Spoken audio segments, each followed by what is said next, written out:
Are Liverpool set to attempt an audacious bid to sign Malo? Today, my friends, we discuss all the interesting transfer rumours in the January window. So we have a ton of things to get through today. I hope you guys enjoy. I hope you guys have been liking the content recently. A lot more big things are planned before this month ends, and I'm hoping you guys are going to like it. Show some love, hit that like button, and let me know if you guys are liking these small little visual improvements to the news videos in the comments below. Let's discuss the first rumour for January, and are we already preparing to say goodbye to Kiernan Dewsbury-Hall? Now, this story has been circulating for the last few weeks. Today isn't the first time this story has been revealed, but rumours have been suggesting that we are already open to potentially saying goodbye to Kiernan Dewsbury-Hall. And anyway, reports from Court Offside report the fact that Arsenal join a host of other clubs in the Premier League, including Fulham, Leicester City again, Villa, Newcastle, Brentford, and many others when it comes to attempting to explore the possibilities of adding Kiernan Dewsbury-Hall to their squads. Now, for this season, he's only made 5 appearances in the Premier League. Most of his games are coming from starts in cup games and in the Conference League. But is that enough for someone of his caliber? I'm not too sure. Is he that satisfied? Who knows? But the reality simply is he an addition that was ever really needed in our squad? You see how stacked we are in offensive positions. You see how stacked we are in midfield. We're so stacked that if our first or second choice guys weren't available, is Dewsbury-Hall even guaranteed a spot if it was the third option? I'm not too sure. I'm not here to disrespect the guy. I think he's a good player. I think he's got a good all-round technical game. But when players like Nkunku and Felix struggle to even get starts week in, week out, what does this really say for Kiernan Dewsbury-Hall's hopes? It does feel like we may do some surprising things in January. Obviously, I feel like that month will be dominated by exits. You're looking at players like Chukwuemeka, Chilwell, you're looking at Cassidy, you're looking at many other options, as well as the fact that we are expecting to bring certain players back from their loan duties, the main favourite being Leslie Ugochukwu. Now, part of me, I love to go on these like hypothetical tangents. I think to myself, is there like a possibility that, let's say, if Ugochukwu leaves Southampton, we tell him, you know what, go to Strasbourg to play week in, week out. Strasbourg, here's Leslie, Andre, you're coming back. That might be too good to be true, right? But then realistically, I think on the other sides, well, I think it does wonders for Santos's future. If he was to end the League One season being the young player of the year, he's having an incredible season there. He's having an incredible season there so far. Do we want to disrupt that right now when squad minutes aren't necessarily that open right now? Time will tell, but I think we can't forget that when Dewsbury-Hall was signed, he wasn't signed based on Maresca's wishes. He was signed by our directors, and I think the reason why he was signed was purely strategic.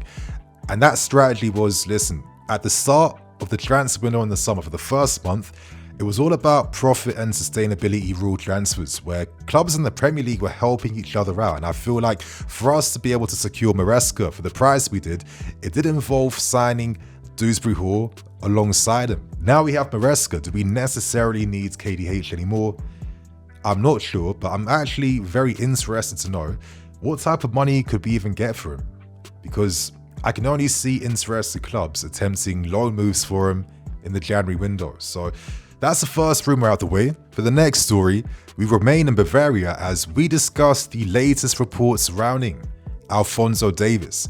A player is said to be one of the most in-demand players in Europe, and that's simply based on the fact that within 2 weeks' time, clubs could technically agree pre-contract agreements with the fullback to secure his future for next summer. The Athletic confirmed that us, Liverpool, Arsenal, Real Madrid, even Barcelona are still tracking the Canadian fullback.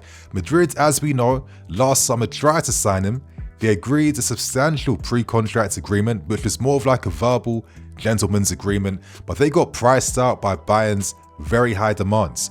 Now, Bayern had still hoped to agree a contract extension with Alphonso Davies, but he turned down their only concrete offer, which is around 40 million euros, around 11 million a season that would have lasted until 2029. Davies and his team had hoped to earn around nearly 20 million euros a season. But there was more progression after that offer was initially rejected by Davies, with Bayern and Davies reaching a gentleman's agreement, an agreement in principle to extend his stay here on a long-term basis. But recently, those talks got postponed because Bayern were re-reviewing his second half of last season's performances and he wasn't necessarily up to his usual high standard. Still, Bayern absolutely love him and they see him alongside players like Joshua Kimmich and Musiala as one of the defining faces of this new look Bayern Munich team. But the reality simply is now they have not reached any contract agreements and he can now sign pre-contracts in January, and you would think that Bayern would have maybe agreed something to at least be able to profit off the sale of the player. There's still a lot left of the season to go. Company really admires the fullback. Things could still change in Bayern's favour, but as I keep stressing, in January, clubs can make full frontal assaults now to persuade Davies to sign for them. In the meantime, Liverpool, one of these strong favourites in the running. Madrid are expected to come back in for the player on a free, knowing the fact that this pre-contract agreement they already found with the player would extend to him signing for them on a potential free. The report mentions that us and Arsenal are still monitoring the situation, and for myself, this does make quite a lot of sense. I think right now we seem a bit stacked in the fullback area. Cucurella really emerged to be one of the strongest options playing the inverted role in Europe right now this season, and we have many offensive fullback options. So we can't just throw ourselves into the market, get excited by this name, and potentially ruin some really good squad balance we're seeing at this point in time. However, when a player like Davies is available on a free, that is the type of deal that you can't necessarily just ignore. And for people that may feel like Nini, Davies is more of a classical fullback option, no? If Ben can't get in the team and he's known for his overlaps out wide, why does it make sense to target someone like Davies? What I would say to that is that over the last few years, Davies has shown a lot of tactical versatility in his game. He's performed a multitude of different tactical roles playing left back. They don't always involve overlapping. A lot of times they've included being part of a makeshift back three and also inverting as well too. And I think to myself, just from like a footballing perspective, wouldn't it be mad to watch Alphonso Davies and his like ridiculous pace and skill on the ball offering us new outlets, inverting or overlapping, combining with a Sancho or Felix or anyone down that left hand side? Like, it does make you think, right? Knowing the fact that on a free, you're only paying for his wages. So I don't know. I do feel like as we get closer and closer to the 1st of January, a lot of reports will intensify around Alphonso Davies. So we'll come back to this conversation. But in the meantime, what do you guys feel about this story? Is this a type of move that you think we should be making if we have hopes of maybe being serious title contenders for next season? Let us know below. And let's discuss these other rumors coming out involving Malo Gusto, because reports from Football Insider suggest that with Liverpool now not feeling like Trent Alexander-Arnold is set to remain there, as his contract expires at the end of this season, with Real Madrid being one of the main favourites to be signing him on a free, naturally they're in the market for alternatives if the inevitable does become reality. And this report from Football Insider comes from the former chief scout of Manchester United and Blackburn. His name is Mick Brown, and this is someone that still has ties close in the game naturally, and he reveals that Liverpool scouts have been following Gusto for quite a while, and they're hopeful that they could tempt him to leaving us to sign for Liverpool. Now, I think that's a big conversation, and I think this is why this story kind of attracts my interest, because I can imagine what type of playbook Liverpool might try. That playbook is, Gusto, are you necessarily guaranteed the first team spot at this football club? If you sign for us, now that Alexander-Arnold is not here, this position is essentially yours. And if you're securing this position for us, this is securing your future with the French national team squad. Who knows? Realistically, would the club consider any offers from Liverpool? Are we in the business right now to be strengthening rivals? Now that the squad's been cut down to a manageable state, we only have like a few more players left to really cut off, but are we really going to strengthen a potential rival? I think back to the signing of us overpaying for Moises Caicedo. Listen, I still feel like we overpaid for him, and that's based on the fact that we played the wrong strategy. We thought we were the only ones showing interest in him, and we felt like as the window was to go on and progress, we could sign him for the price we want. But then Liverpool came through, there was a massive transfer bidding war, and we ended up spending another 30 to 35 million extra to secure him. But the funny thing is, with the form we're showing this season, I now look back at that transfer and I think to myself, is that extra 35 million difference, was that not worth it to stop Liverpool from absolutely having one of the most OP midfields in the Premier League? With how Moises is playing right now, can you imagine if he was doing this alongside Gravenberch, McAllister and all these guys at Liverpool? My lord, it would be an absolute nightmare. So I think in the end, it was the right decision to overpay. And it's a good show of faith and sign of ambition that we show that if we really want someone, we will pay whatever we have to bring them to this football club. So the question is, what type of money could Liverpool even offer? And would it be worth it if we're set to strengthen a domestic rival? I'm not too sure. I'm not that comfortable with that, in my opinion. But I think one of the realities we can't forget is that as the season goes on, there's a strong possibility that there's going to be a fully fit Fofana, Reis James. Jimpong has just signed his contract extension today, and Malo Gusto. How is Beresca going to satisfy all their first team demands? How is he going to satisfy them with minutes and game time? Things get a little bit techie, no? All I know is that as the seasons go on, am I expecting to see all four of these guys at the club together at the same time?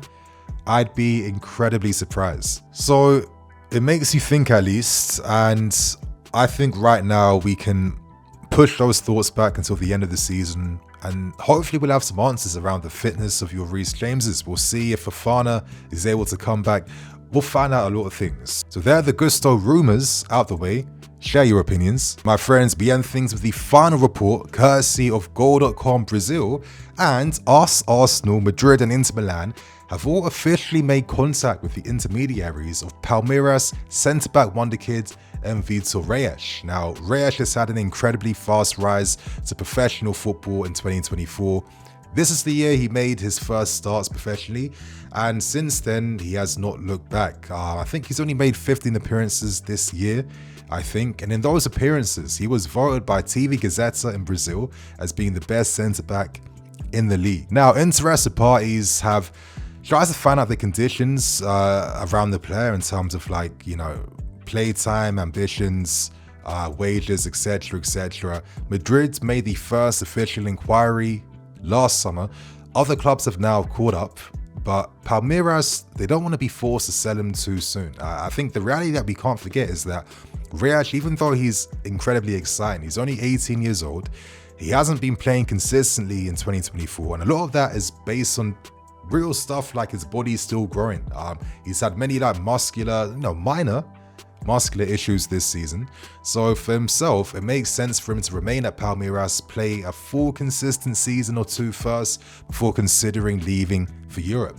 And with the upcoming Club World Cup, is that going to potentially finally now be the thing that stops clubs like Palmeiras now hastily selling young talents as soon as possible? Because if there's more money now that can come into these leagues, hopefully this means they can retain their quality over the years and maybe boost the domestic quality, as well as even increasing the transfer fees they can receive for these guys in the future. So let's see what happens. But to give you guys a quick lowdown on this player, he has been likened to both Thiago Silva and Marquinhos, and it's not a surprise because the player himself revealed that since he was young, he has been heavily modeling his game on both Silva and Marquinhos. Now, he is someone that is a born leader, very vocal. He controls that back line, and when you have a responsibility like that, most times you're someone that kickstarts the first wave of attacks.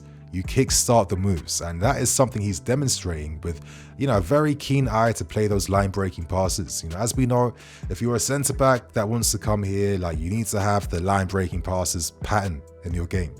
We all know that. But equally, so let's see what comes from this, because a lot of times, some of the moves or stories don't always make sense for us, but it makes sense for the guys running things behind the scenes. And I wouldn't always maybe like have like a cynical eye around these stories. I remember, I always say this, but once upon a time, I was talking about Moises Caicedo when he was doing his exploits in Ecuador, and he was seen as like an upcoming talent. Brighton won the race to sign him, and since then, he's now playing for us, and he is showing that he's one of the best midfield players in the league. So you'd be surprised what can happen in the future from these types of innocent articles and stories that come out from early. So my friends, that's all the January rumors and transfer talk out the way. How do you guys feel about the stories? Let us know below, and of course don't forget to come back tonight, have those notification buttons on to catch our match review against Shamrock Rovers. I'm going to be attending the game at the Bridge tonight, so hopefully I might see some of you guys there. And yeah, I'm really looking forwards because it's been a minute since I've been back home. So my friends, I hope you guys enjoy. See you all soon. Cool.